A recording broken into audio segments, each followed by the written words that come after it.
Along with Cumbria, the northeast makes up the narrowest part of Britain, so no town is ever that far from the coast. These cold, desolate beaches are packed in the summer months.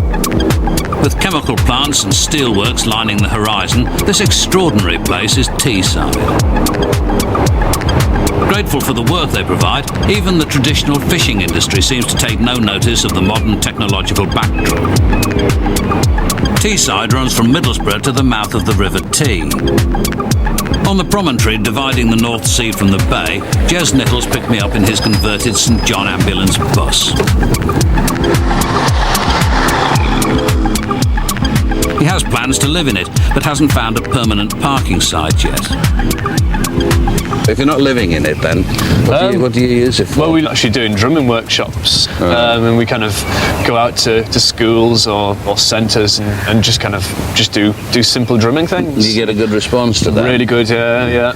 We're members of the National Playbus Association as well, and they're fantastic. They're trying to get away from the playbus. It's actually a mobile project vehicle, so it can incorporate various different things. A lot of people are doing various arts projects. There's some buses which one's an art gallery.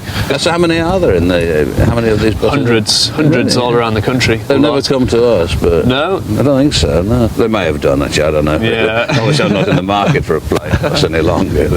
Not with my back. Well, I don't know. In a few years when you retire, there might be a pensioners playbus. Yeah, that's it. Yeah, what an awful thought, but you're right.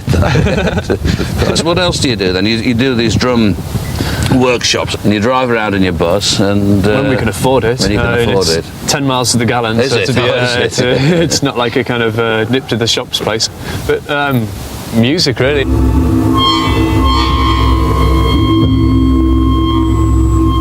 We plug things in and you play about with it until it sounds nice. It sounds nice. You put something else on it and that sounds nice, and it is the pure enjoyment of doing it.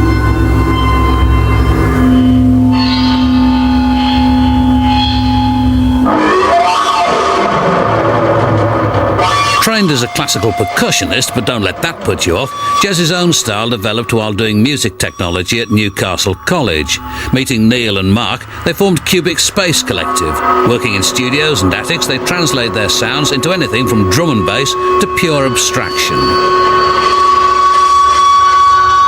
It's so strangely beautiful, really. It is quite, isn't it? I mean, Teeside's a rather bizarre place. It's kind of an area of quite outstanding natural kind of beauty, but then with a huge amount of industry and kind of power stations and kind of grimness all around, really. What's that rather sinister-looking black block over there? That's the nuclear power station of Hartlepool. Is it? In the 60s, there was thousands and thousands of people basically working for ICI. ICI was built, and then all the houses around were specifically ICI houses. But I can taste something in the air. There's a kind of... I can feel it process my imagination. Yeah, it's the smell of Teeside. What is it exactly? Do you know? What are the ingredients in it? There's a lot of ammonia from they make fertilizers and stuff. Sulfuric acid is another one. Just various nasty brown chemicals. I think maybe time to drive on in that case. We're very susceptible to these things. We country boys. But like a good strong smell of shit is fine, but sulfuric acid, not so keen on that. We saw the sunlight cast. All this looms on the skyline of Middlesbrough, Teeside's largest town.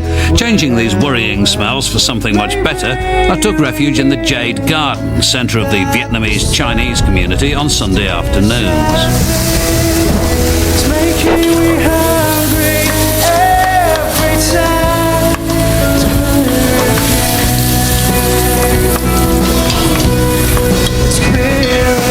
This place is run by Kong's aunt, who fled Vietnam with him, his mother and his sisters. They ended up in Middlesbrough, one of the towns accepting refugees. Kong has never been back to Vietnam. A lot of my family have ended up in like the major cities like London and Manchester and places like that, but somehow we ended up here. I was about 6 months old. Oh, I see. So this is basically home. I speak mostly English at home, but I do speak a little bit of Chinese and a bit of Vietnamese, but not too much. My mum encouraged us to speak English because like we live here and that, and she knew that we'd need it. Yeah. Basically. She wrote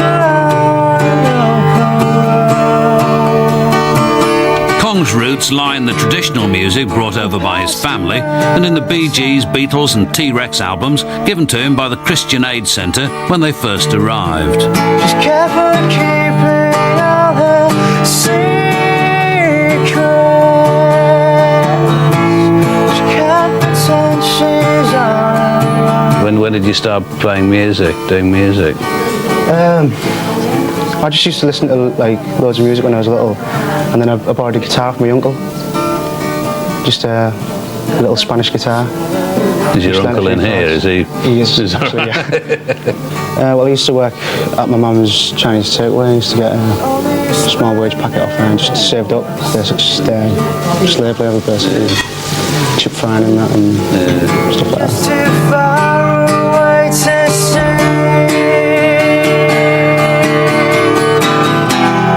Tied to a chair, she couldn't move. I'm going to art college next year, and then Going to? art college. Right.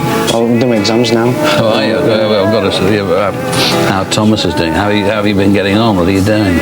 Well, I'm doing English literature, art and maths. I'm just having maths exam. It was an absolute nightmare. Was it?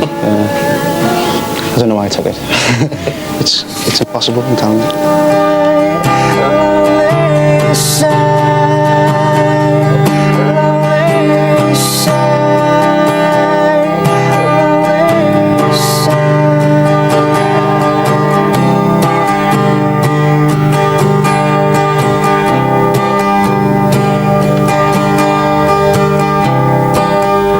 I was stunned. Never before have I sat in a Chinese restaurant and heard such a beautiful voice. Actually, I don't think I've ever sat in a Chinese restaurant and heard any voice.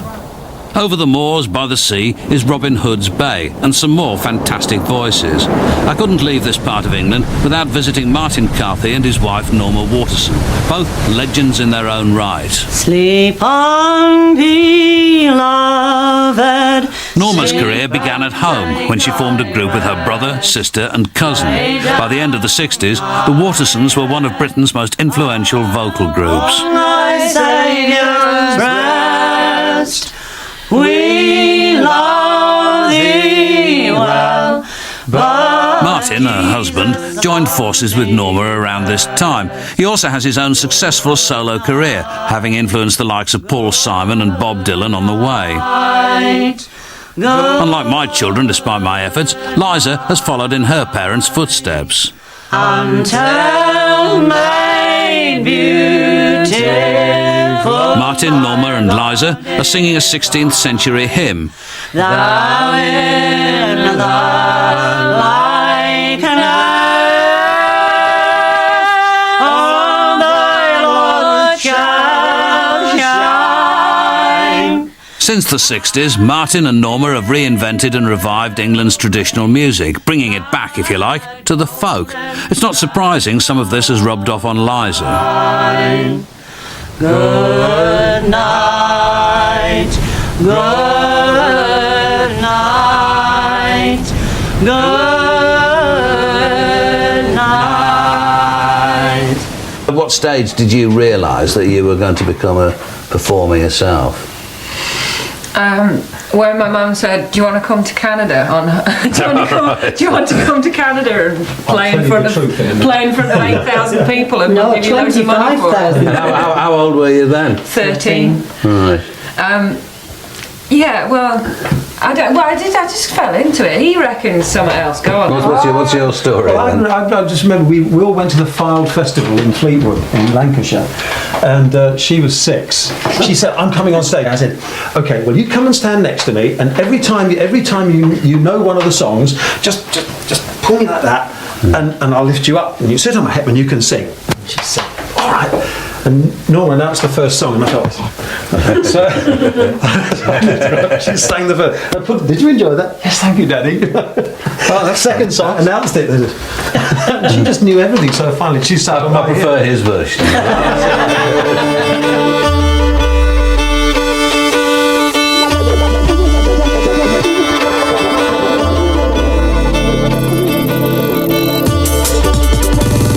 Liza probably hates being tagged as the future of British folk music, but she probably is, and as such does gigs all around the country. She has 2 successful solo albums behind her and very strong family roots. All parents, I think, have. I mean, as a dad myself with 2 daughters, although I love them very much, there are things that they do that make me, piss me off a lot. Really, What does she do that makes you? Shall I leave the room? No, I mean musically. I don't mean like her personal habits. Musically, nothing. Nothing at all. Really. Whatever she does is fine. Yeah. What she's, she can do what she likes, really. I was brought up by my gran, who absolutely, she had the most Catholic taste in music ever. We were never ever told you can't listen to that ever. No. So we just learned, that everything was good.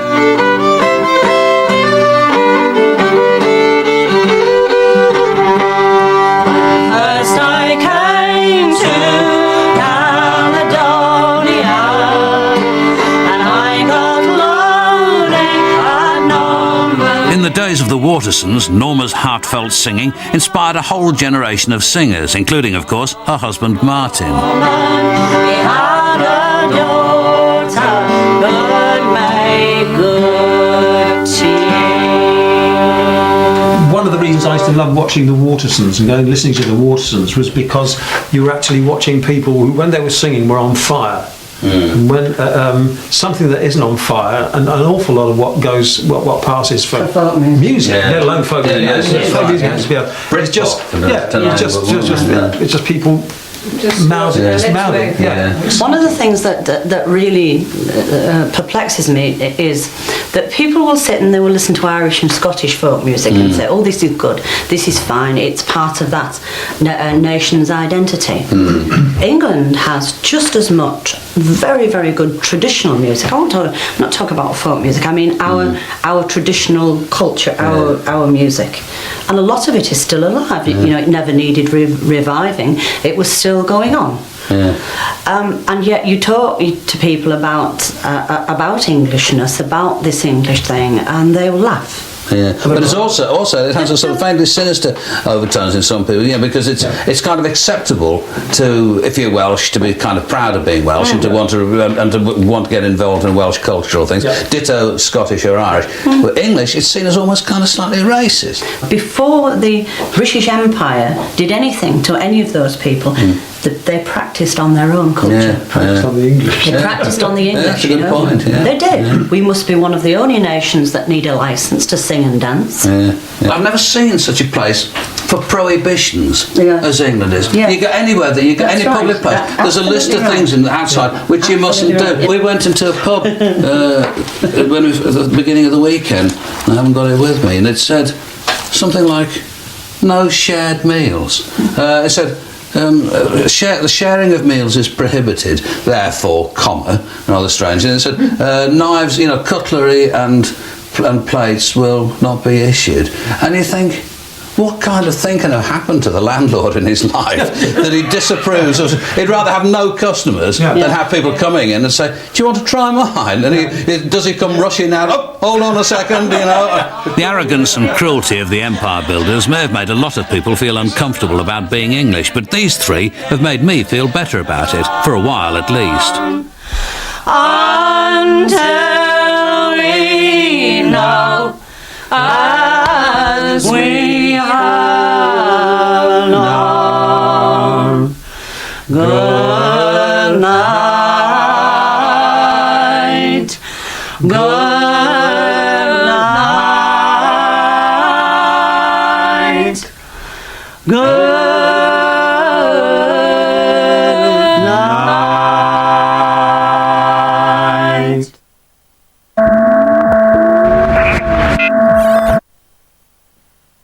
That was the last in the series. A double CD containing tracks from the bands featured in The Sounds of the Suburbs is available from most record stores.